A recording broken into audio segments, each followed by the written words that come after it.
Shabbat Shalom, Chag Sameach, and L'chaim L'chaim. This week's Torah portion is Nasso, but it's also Shavuot. And Shavuot celebrates the giving of the Torah. And I'm going to be speaking on Saturday, on Shabbat day, and I'm going to say over the story and some other things, but I want to share this story with everyone here on WhatsApp, and to whoever this goes out to. And the story goes like this. There was once a princess, and the king, her father, really wanted to marry her off. And she was, definitely a catch. She was wise, beautiful, elegant, and very mature. And the king wanted to marry her off. So all these suitors started coming around, to court her. And the first suitor that came, she said, "No, I don't like him. This guy is a glutton. He can't stop eating." The next suitor that came by, she said, "No, I don't like this guy. He's a drunkard.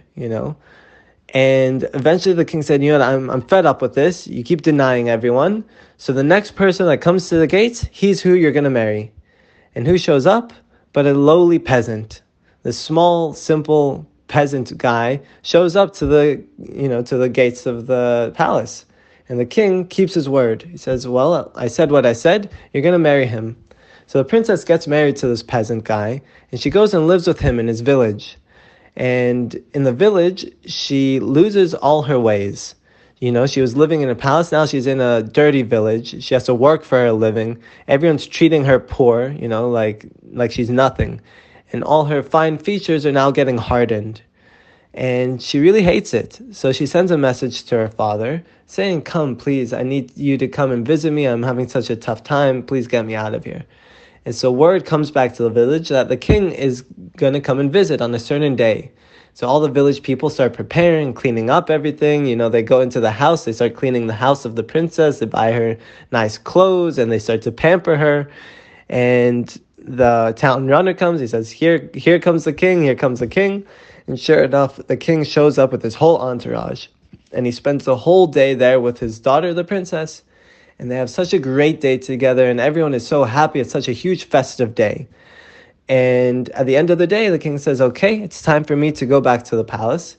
And the princess starts to cry. And she says, "No, you can't go. You really can't go. I need you here.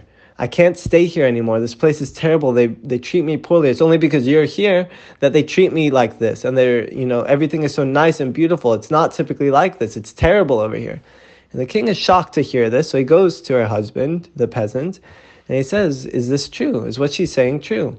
He says, "Look, this town, this village is full of poor people. We don't know a lot, we're uneducated, and we work hard for our living, but we're by no means, refined individuals. So you can't blame us for not treating her the way she should be treated."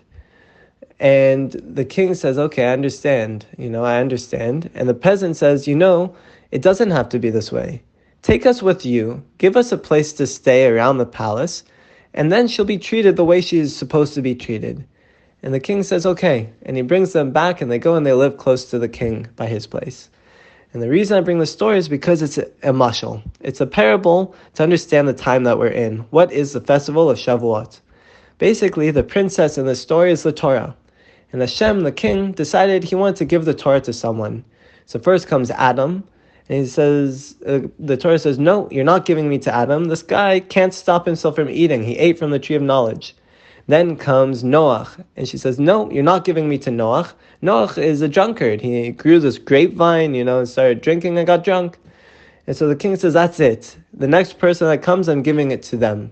And who comes? But Klal Yisrael, the Jewish people. And the Jewish people were by no means, refined individuals. They're not as holy as Adam or Noach or Avram, but we're simple people that we do our work. And Hashem said, "Okay, I'm giving you to them." And the Torah has come to us, and all year we really neglect it. We don't study the way we should study. We don't give it the reverence. We don't really understand what we have until comes Elul.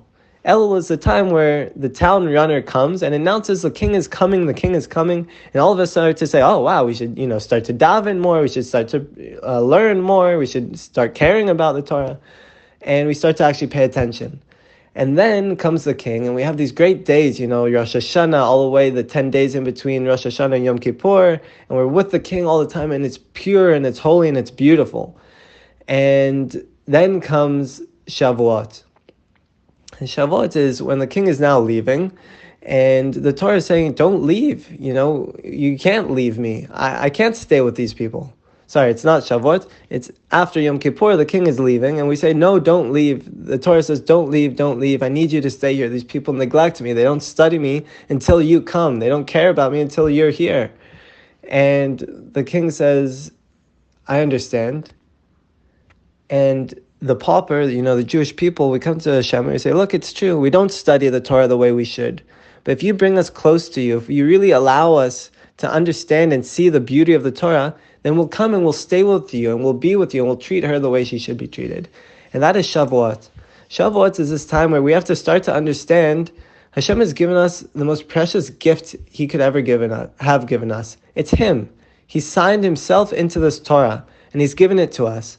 And He said, when you study the Torah, you and I are unified. We're one. We're a married couple. It's our marriage contract.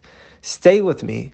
And when we give Torah the reverence that it deserves, where we look at it and we want to study it and we want to be with it every day, the same way we want to with our families, then Hashem will really see that we're ready for the times of Mashiach. And we're ready to go and stay with Him physically in Jerusalem when everything will be purely seen as Hashem. So, Shabbat Shalom, Chag Sameach, and may we merit to truly see the Torah for what it is.